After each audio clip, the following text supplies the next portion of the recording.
Hi అండి, అందరికీ నమస్కారం. Welcome to my channel. ఈ వీడియోలో ఇప్పుడే అందిన వార్త అండి. హైకోర్టులో జగన్ పిటిషన్ షాక్లో చంద్రబాబు నాయుడు. పూర్తి వివరాలను ఈ వీడియోలో తెలుసుకుందాము. వీడియోని ఎక్కడే కానీ స్కిప్ చేయకుండా ఎండ్ వరకు చూడండి, అప్పుడే పూర్తి ఇన్ఫర్మేషన్ అర్థమవుతుంది.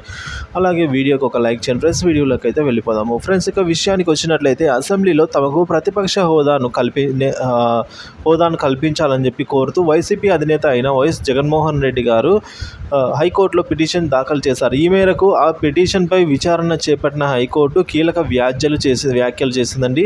సో జగన్ దాఖలు చేసిన ఏదైతే పిటిషన్కు కౌంటర్గానే వెంటనే కౌంటర్ దాఖలు చేయాలని అసెంబ్లీ కార్యదర్శికి స్పీకర్ అన్నయ్య పాత్రుడికి కోర్టు అయితే నోటీసులు జారీ చేసింది. అదేవిధంగా రూల్ పొజిషన్ను వివరాలను తమ ముందు పెట్టాలి అని చెప్పి హైకోర్టు ధర్మాసనం పేర్కొంది.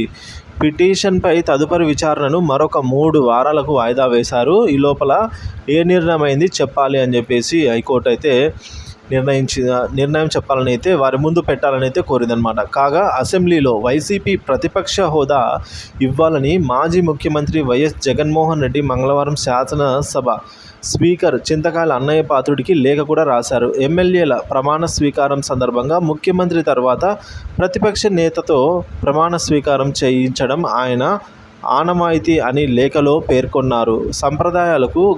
సంప్రదాయాలను తుంగలో తొక్కకుండా మంత్రుల తర్వాత ప్రతిపక్ష నాయకుడితో ప్రమాణ స్వీకారం చేయడం సరైనది కాదని జగన్ పేర్కొన్నారు. ప్రతిపక్ష నాయకుడిగా గుర్తింపు ఇవ్వొద్దని ముందే నిర్ణయించారా అని కూడా ఆ లేఖలో ప్రశ్నించాడు జగన్.